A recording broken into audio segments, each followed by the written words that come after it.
retired colonel and geopolitical consultant Rich Outzen, who joins us live from Washington, D.C. Welcome to TRT World. First of all, your assessment of US-Turkey relations right now following developments at the Madrid NATO summit. Well, thank you. It's a pleasure to be here with you, talking about one of the most, if not the most consequential NATO meetings since the end of the Cold War.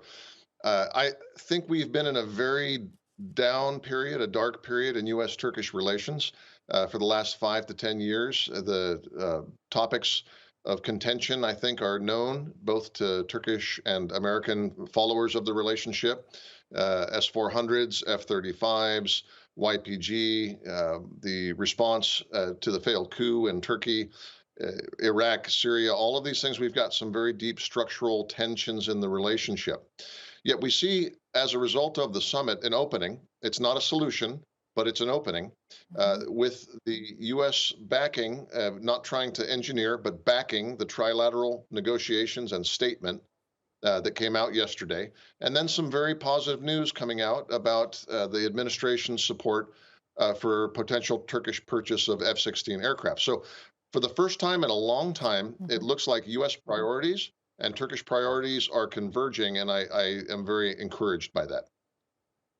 Good to hear. So, on that note, do you now expect possibly a bigger role for Turkey in the mediation now with Ukraine, for example, even ending the war, solving even more the food crisis that is there right now? Well, I think the prerequisite for that role, and Turkey's been trying a lot. I was in Turkey, in Türkiye in March. At the same time, we had the foreign ministers from Russia and Ukraine, also in Antalya, where we had the diplomacy forum that I attended. Turkey's reached out on the corridor for grain to get out. Turkey's trying and using its relationships with both sides. The problem, the reason there's not been traction on these is not because of problems within NATO. It's because of problems with Russia. Russia still thinks it can win. And as long as Russia thinks that it's going to win this war, it will talk nicely. In Turkish, I think they call it palavra, about the possibility for a diplomatic solution, but they will not make compromises. And that's why I think military pressure and diplomatic pressure and economic pressure all need to be concentrated to get the Russians to the point where they will cease trying to conquer Ukraine. Now, today's NATO summit and what's coming out of it and potentially greater U.S.-Turkish collaboration is a step in that direction. So I think we're closer to a place where Turkey's mediation will have more meaning. But until Russia is disabused of its expansionist aims, it's not ready yet. And so on that very point, Russia's President Vladimir Putin, he reacted to NATO's plans now in a media briefing, and he warned against infrastructure being deployed to Finland and Sweden. What type of infrastructure do you think he's referring to, and what response do you think we could expect from Russia?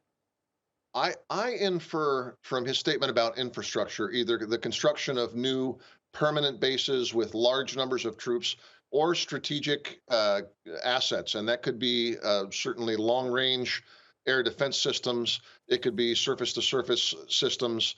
It could be electronic warfare systems. Any systems that can reach into Russia from these places that are right along the Russian border and pose a threat to Russian forces or locations and infrastructure of its own in there on Russian territory, I think would be of concern to them. Now, I don't think that there's any plan. Of course, these two countries are not yet in NATO.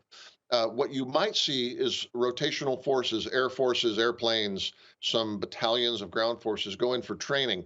I don't think NATO's planning on building any new strategic radars or strategic missiles. So the things that he's talking about are a bit of a misdirect. But I think at the end of the day, what he's saying is we don't want to see them in, and we don't want to see any major NATO forces there. But of course, his ability to make that argument is weakened with every day that his military deterrent is undermined by the poor performance of the Russians in Ukraine. So his threats, he might think that that's going to deter NATO from either bringing in these countries or from integrating them into the defensive systems, but I think he's wrong.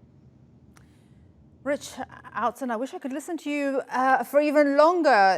It's fantastic to have you on the program. Really, thank you so much for your time and your analysis. Rich Outzen, retired colonel and geopolitical consultant, live from Washington, D.C. Thank you once again.